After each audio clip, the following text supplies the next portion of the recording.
Welcome to Calculus 1 class. In this video, we're going to talk about how to evaluating limits analytically.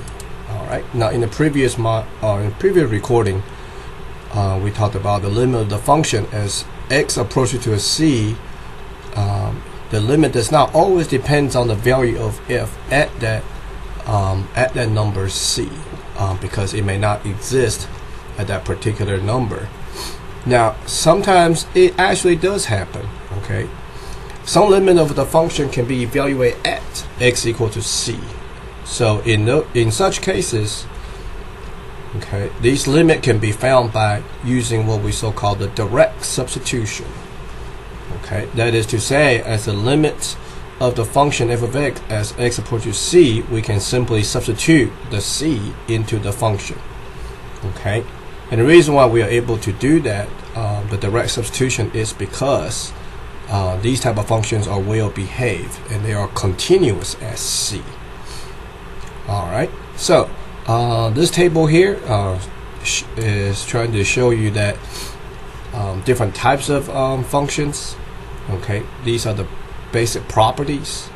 So let b and c to be real numbers, and I want the letter n, lowercase n, to be a positive integer, and f and g are two functions. So the limit of the function f as x approaching to c will be an L, and here's another function, the limit of g sub x as x approaching to c, the limit will be a k.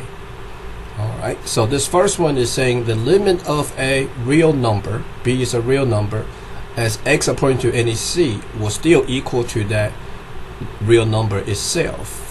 You can think of that real number as like a linear function, not linear function, a constant function, like a horizontal line. Because on the horizontal line, the only thing different is all the x value, but the y value stays the same. So if I take a limit of a number itself, the answer will be that the limit will be that number itself again. Alright, the limit of a linear function as x approaches to c will be c itself. Okay, because we know linear function, the domain is from negative infinity to infinity.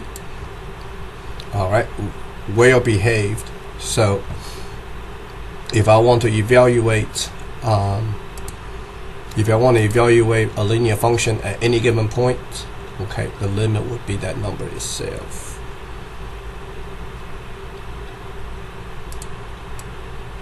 Alright, power.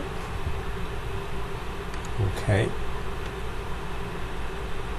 if I want to take a limit of x to a certain power, we can actually directly substitute c to that power. This number 4 is a scalar multiple of a function.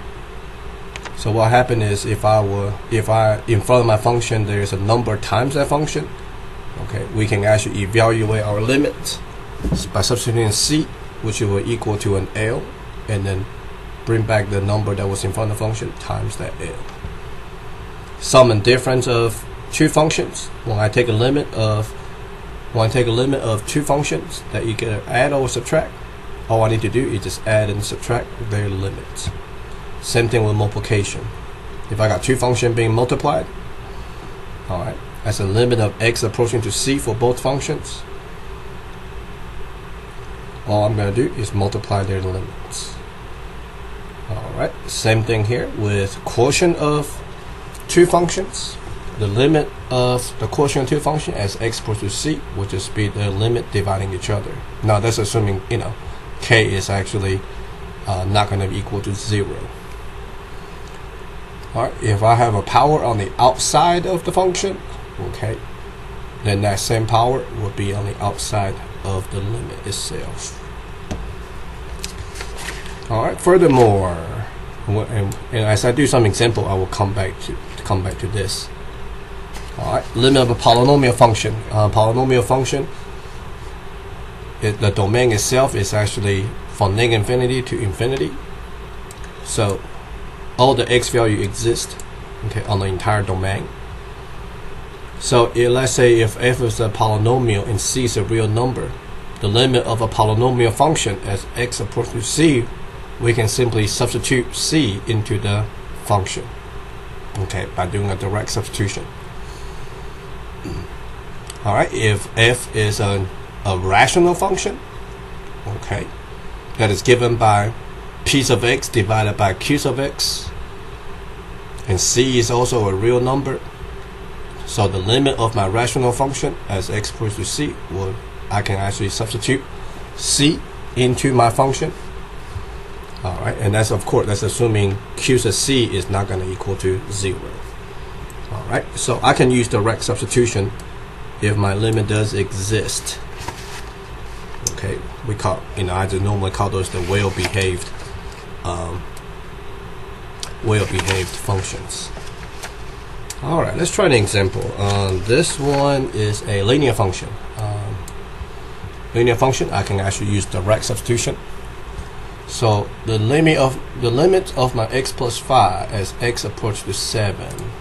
So all we need to do, since this is a sum of the limits, I can split this up by saying this is a limit of x as x approaching to 7 plus the limit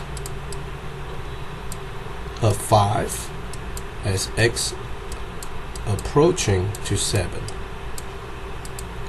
Alright, so limit of x as x approaches 7, I can directly substitute my c in for my x.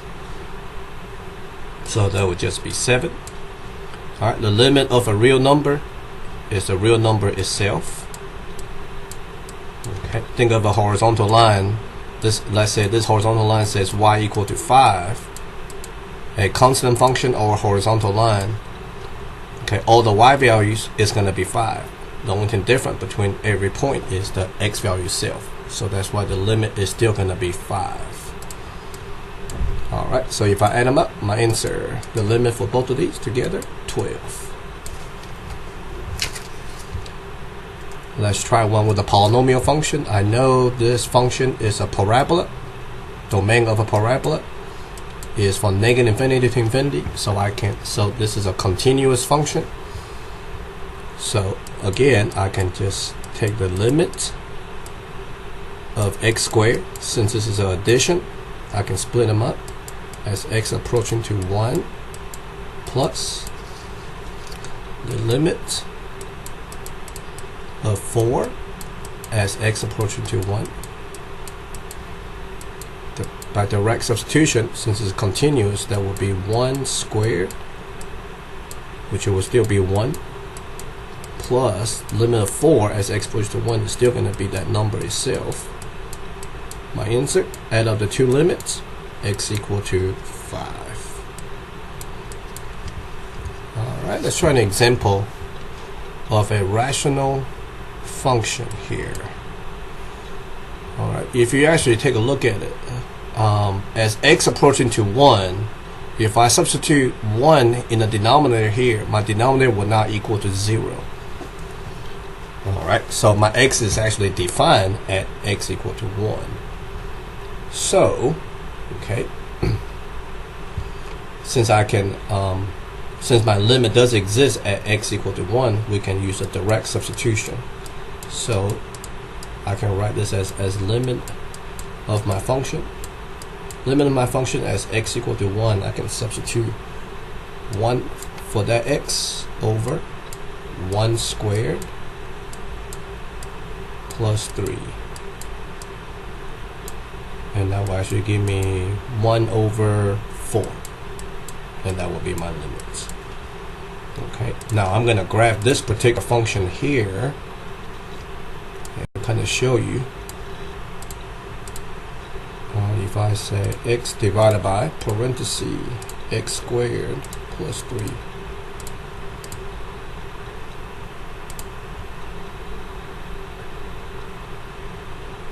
Alright, here's my function. Let me just make it a little bit smaller here.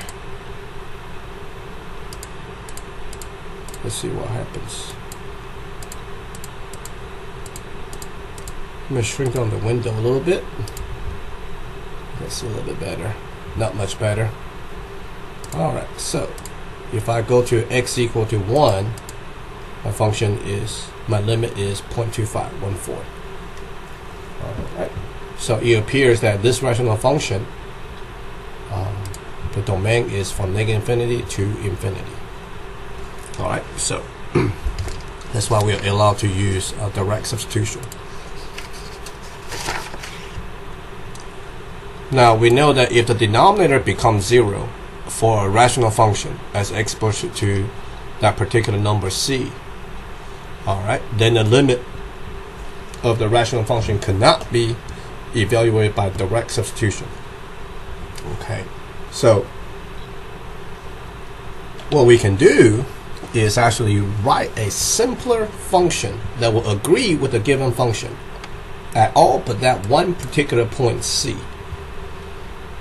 So this table right here is showing that if I like c to be a real number, and I'm going to let my f of x and g sub x, I'm going to let these two functions equal to each other for all but x cannot equal to c.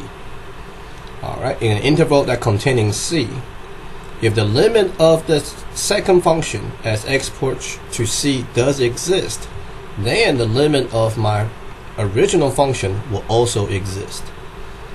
Alright, so for example, if you look at this function right here, the limit of this rational function as x approaching to 4, if I use a direct substitution, put a 4 right here, my function is actually undefined there. So another technique is to simplify your function, your given function.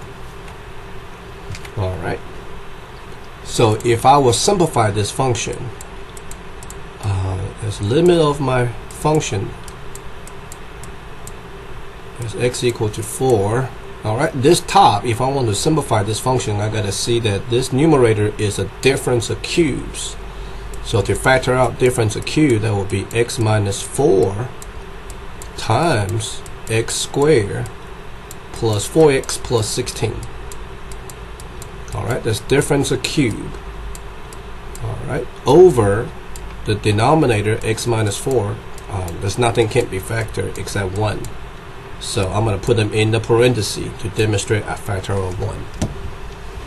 Alright, so these two functions are exactly the same. Now we see that x minus 4 cancels out. Alright, so now what I have left with is the limit of my function x squared plus 4x plus 16 as x approaching to 4. So this function comes from this original function. Okay, so these two functions are practically equal, but the limit does exist at this second function that I just simplified. Therefore my limit should also exist, okay, for the original function. So the original function is like this f of x. This second function is like g sub x. If the function exists for the g sub x, it should also exist at f of x, since the two functions are equal originally. Alright, so this is an addition of limits, so I can actually split them up. And once I split them up, substitute 4 for x, that will give me 4 squared plus 4 times 4, and still plus 16. Be careful here, because if I take the limits, okay, of a real number, if I take a limit of a real number, doesn't matter what x is approaching to, my answer is still that number itself. So this is actually a 16 here. And if I add them up, I should get 48. That will be my limit of this function. Alright, let's take a look at limit involving with radical. Okay, and I'm also going to introduce the composite function as well. Alright, let n to be a positive integer.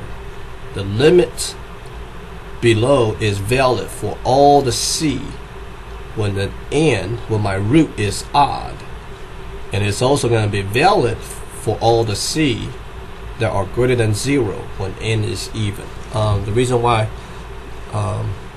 ain't gonna be even here is because if I have a square root and my c turn out to be a -1, it will actually be imaginary number. So we gotta make sure the c is going to be greater than or equal to 0 once it go inside of an even root. Now at the same time, we can also talk about the composite function, and the reason is sometimes inside my radical function I can have another function inside the radical function. So the limit of a composite function says if f and g are two functions such that the limit of g sub x as x approaching to c is going to be L, and the limit of the f of x as x approaching to that limit is equal to f of L. Okay, f of L means I will substitute L into my function f. Then the limit of the composite function as x approaching to c can be written this way, which will eventually become f of L. Now what that means is this. We kind of split this problem into two pieces. If I want to take a limit of this radical function, now since there's another function inside of it, I can find the limit of the other function. So this is like the g sub x. Okay, the f of x is like the original square root function. So let's take a look. If I want to take the limit of x squared plus 4 first,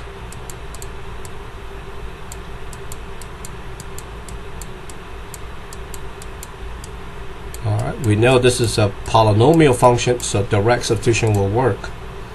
So that will actually, so I'm allowed to substitute 0 for x, and the limit of 4 as x approaching to 0, that should still be 4. So that means the limit of my inside function will turn out to be a 4. So now, thus, sorry, oh, let me rewrite this. Thus, THUS. Thus, the limit of my square root function, now the inside limit gonna become 4 as x approaching to 0, got to just be, see, I'm substituting my 4. Okay, the first function, x squared plus 4, give me a 4. Now as my x approaching to that 4, excuse me, let me erase that.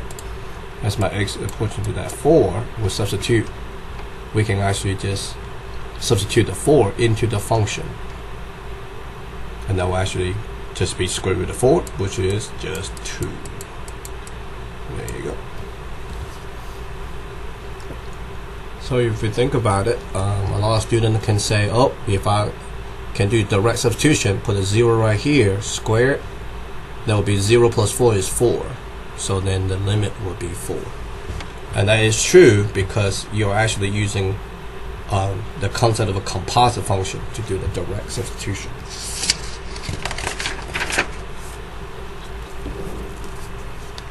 Alright, we can also use our direct substitution technique to evaluate transcendental functions, such as our trigonometric, exponential, and logarithmic functions. So they're all using direct substitution methods. Here for number 7, I want you to see that I wrote something like this in other videos. A is just a base, but the base can also be an e. So I can say limit of e to the x as x approaching to c, that will be e to the c as well. Alright, log function, natural log function, same idea. Direct substitution. Okay. Alright, so let's take a look. The limit of cosine of x as x approaching to 5 pi over 3. Alright, so that will be right here. Direct substitution. So that will give me just cosine, substitute x for 5 pi over 3. And we know cosine of 5 pi over 3. 5 pi over 3 on the formula sheet is at 300 degrees. So cosine of 5 pi over 3 will be half.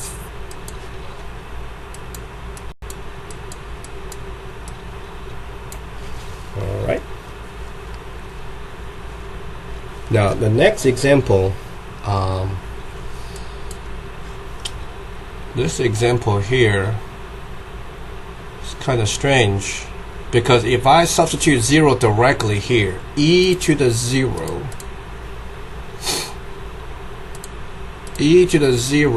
will actually be 1. 1 minus 1 will be 0. E to the 2 times 0, which is e to the 0 again, which is 1. 1 minus 1 is 0. So this is actually what we call an indeterminate form. If I use a direct substitution, I will end up with 0 over 0. Okay, indeterminate form. Alright, so I cannot use a direct substitution right away, so why don't I simplify this function a little bit? So notice this numerator is e to the 2x minus 1. The minus 1 is actually not on the exponent. So this is e to the 2x and then minus 1. So let's take a look at this e to the 2x. I can write e to the 2x in a couple different ways. And one of the ways is I can write it as e to the x whole thing squared. Alright, e to the x whole thing squared. So what that tells me is e to the 2x minus 1 is actually e to the x squared minus 1. And this is called the difference of squares. So if this is a difference of squares, I can rewrite my numerator as e to the x plus 1 and e to the x minus 1 over e to the x minus 1 as my x approaching to 0. So write another function, a simpler function where the two functions will equal. So e to the x minus 1 will cancel out. So now I'm actually going to take a limit of e to the x plus 1 as x approaching to 0. Alright, since it's addition, I can also rewrite this as a limit of e to the x as x approaching to 0 plus the limit of 1 as x approaching to 0. Alright, so limit of e to the x, limit of e to the x.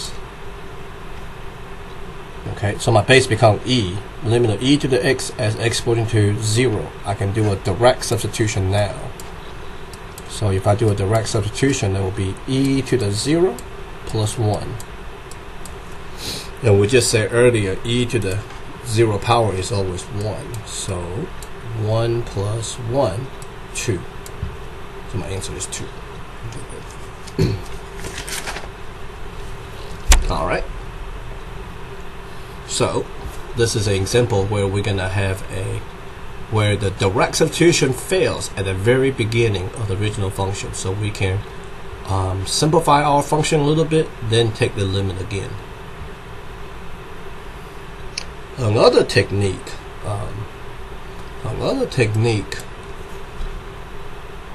is to rationalize the numerator or the denominator. So if I substitute 0 here, 0 plus 1 is 1, square root of 1 is 1, 1 minus 1 is 0. So I got 0 on top, substitute 0 here, I got 0 in the bottom. So 0 over 0 indeterminate form. So I can't do a direct substitution right now by looking at this function. Now, other ones where I cannot use direct substitution, we actually rewrite the function a different way by factoring, basically by factoring. Okay, even with this numerator, I actually factored it. So I can't really factor this numerator. So another technique I can use here is rationalize my numerator. I need to simplify my numerator a little bit by rationalize it. So since this is a -1, okay, rationalize my numerator allow me to rewrite my whole problem as square root of x plus 1 minus 1 on the outside over x.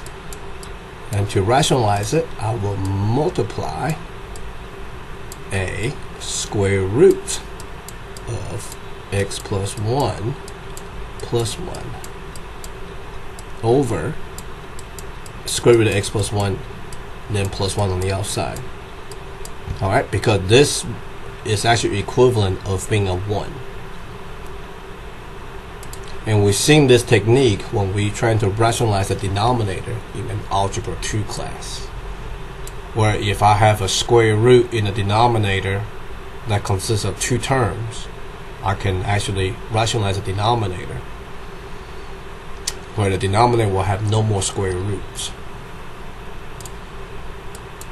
Alright, so what we created here for my numerator is a square root of x plus 1 minus 1 times a square root of x plus 1 plus 1. So that actually makes it a difference of square in terms of something like a plus b times a minus b. So the a will be my square root of x plus 1. The b will be my 1. 1 plus 1 minus. So my answer will always be a squared minus b squared.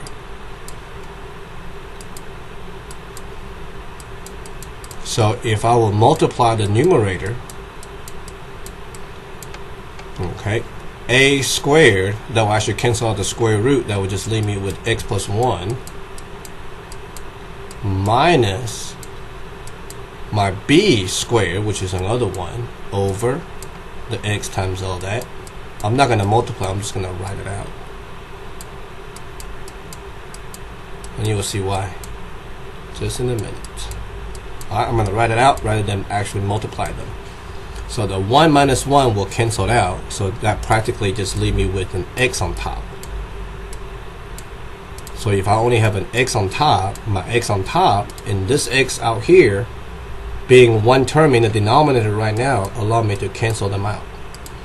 So my function is actually 1 over square root of x plus 1 plus 1. So basically this function comes from the original function as x approaching to 0. So now using a direct substitution, I will end up with 1 over square root of 0 plus 1, which is 1. 1 plus 1 on the outside is a 2. So my limit would be a half. Alright.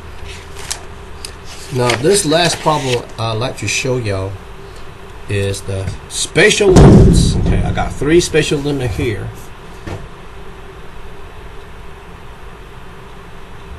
Okay. So each one of these, I'm gonna erase this. I'm gonna erase like C. There's no C here.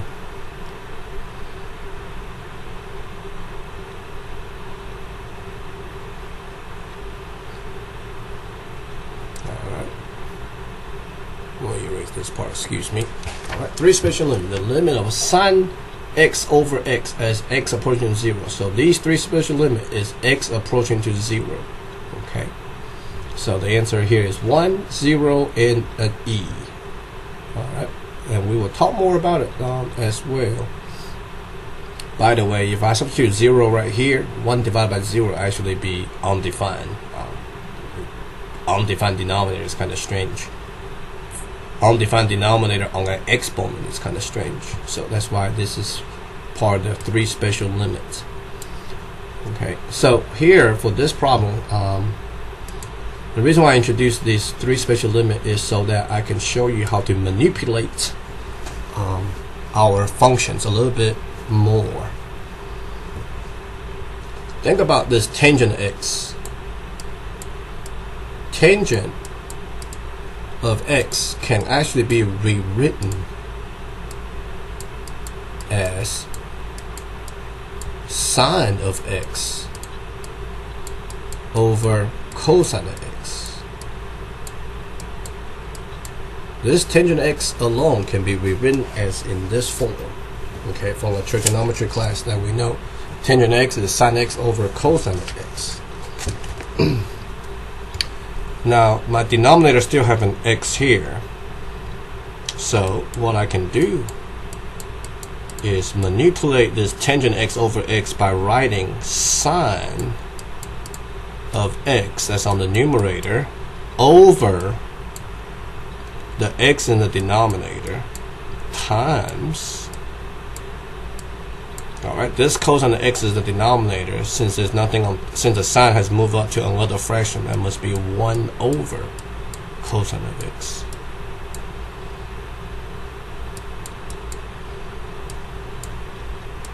Alright, so now I'm multiplying.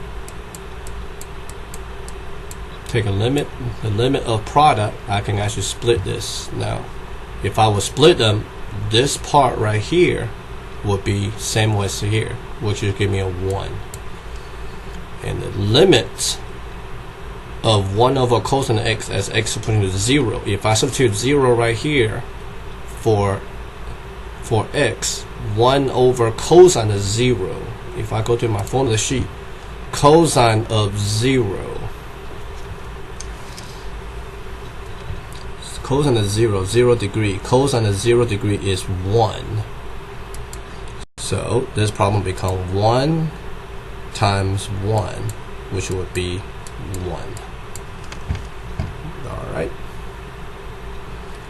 Because if I use a direct substitution at the very beginning, okay, tangent of 0.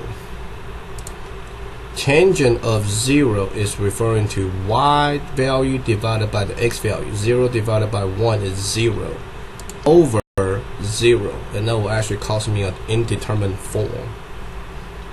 That's the reason why I will manipulate my tangent a little bit, rewrite it as sine x over cosine x.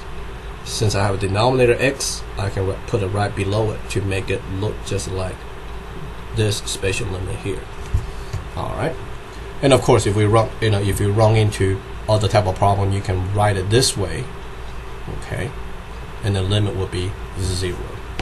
Alright, so several techniques that we can use to find our limit analytically. Alright, that will conclude this video. Thank you.